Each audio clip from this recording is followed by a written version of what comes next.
All right, so I have a good friend that's starting the carnivore diet tomorrow, and he sent me a text message asking, can I have salt and how much can I have? Well, if you want to know the answer to that question, stick around because I'm about to answer it.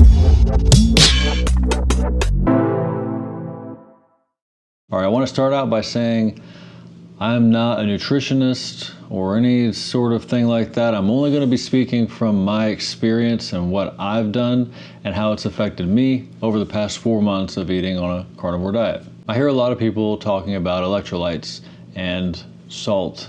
In any of the videos that I watch about carnivore diet, it often comes up. The quick answer for myself and how I eat, the answer is yes, you can have salt, and yes, you can have as much salt as you like. But before we end the video right there, I think we could use a little bit more explanation or elaboration. Now, I don't know enough about salts to say that this salt is bad for you or that salt is good for you. So I incorporate any salt that's available at the time that I'm eating. If all I have is table salt, I'll use it. Hopefully it's the iodized one because that gives you iodine, and I think you need iodine in your diet, but what do I know? Most of the time when I'm making a steak, before I cook it, I'll salt it and let it sit for a while, soaking in that salt. The kinds of salt that I use for that is very coarse salt, usually a kosher or a sea salt. The little research I've done on sea salts, which is what I usually use, shows that sea salt has sodium, primarily, magnesium and potassium, which I know are what most people are looking for when they're looking for the electrolytes they need.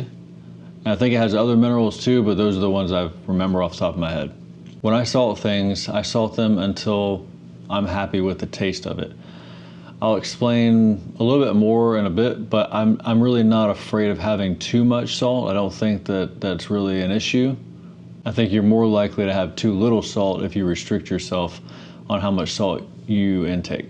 Now, I Googled real quick symptoms of low electrolytes, and there's quite a long list of them. I don't know if I'm going to read all of them, but we got confusion, cramps, irregular heartbeat, fatigue, headaches, nausea and vomiting, seizures, constipation, dizziness, coma, and it just keeps getting harder and harder. But you can Google this and look up some of these symptoms. I'm sure that you'll probably find one or two of them that you're having before you ever started the carnivore diet. I saw cramps in there myself. I've done things where all of a sudden my toe goes one way and I can't get it to not be cramping. It takes me a bit of time to get it back, but I haven't experienced any more cramping since I've started the carnivore diet, eating as much salt as I want, than what I did before I was on the carnivore diet. So I'm not really sure it's a thing. Maybe if there was some sort of a supplement that I had that was all about getting you the right electrolytes, maybe I'll notice some amazing shift in my health. I wouldn't deny that as a possibility, but as far as I know, I'm doing just fine with eating with just sea salt and table salt and kosher salt. Sometimes pink Himalayan, but you know. While I was editing the video, I remembered I hear a lot of people talking about putting salt in their water, and I'm sure that might be a question you would end up having if I left this video without this information in it. So I share with you, no, I don't put salt in my water. I like to drink carbonated water, but I don't put any salt in it. It's just plain carbonated water or regular water with ice, but again, no salt. I don't even put flavorings or anything like that. It's just plain old water.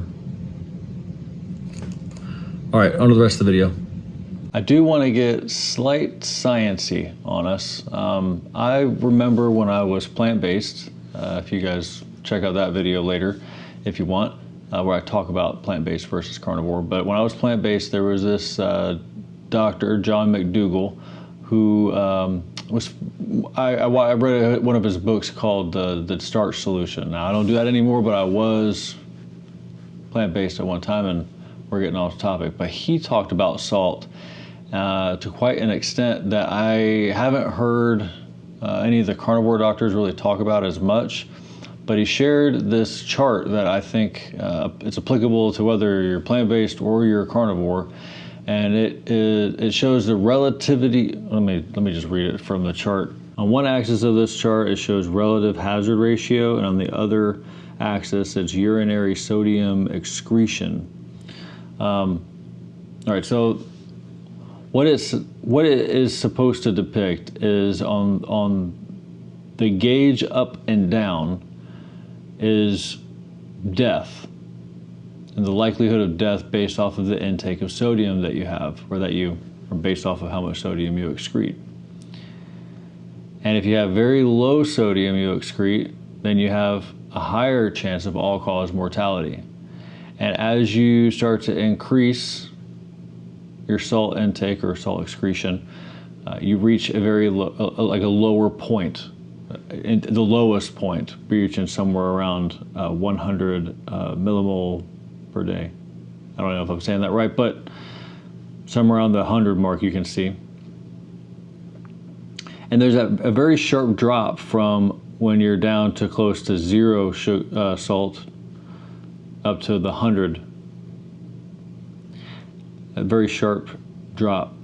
But as you go into higher amounts of intakes and excretion of salt, it's a very gradual increase of chances of all-cause mortality, or higher percentage of all-cause mortality. The point in showing this and talking about this is to say that your taste buds are designed to tell you how much salt is the right amount of salt. If you don't get enough salt, you have a much higher chance of being dehydrated and deficient on electrolytes and having all kinds of health issues. If you have too much salt, your body's likely to say, that tastes bad. Spit it out, it's not good. And it prevents you from having too much salt. So if it tastes good, that's why you always hear people say salt to taste. So as long as it tastes good, you shouldn't have too much salt. One thing I try to do is not salt the food while I'm cooking it. Even though I do salt the steak before I cook it, I don't tend to salt it after it's cooked because it already has all the salt that it needs from when I was cooking. But if there's something that you cook, or maybe you don't get a chance to salt the steak beforehand, maybe it's frozen and you're air frying it, I'm not sure how you would cook it, but if you don't get a chance to salt it before, then yeah, you're gonna salt it afterwards. As long as it tastes good, it should be good.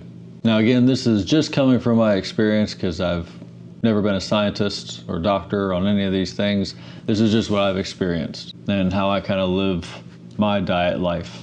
I'd love to hear about what you're doing and with your salt in the comments.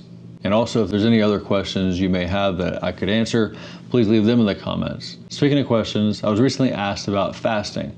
So I made a video about it, and you can check that video out right here that talks about fasting.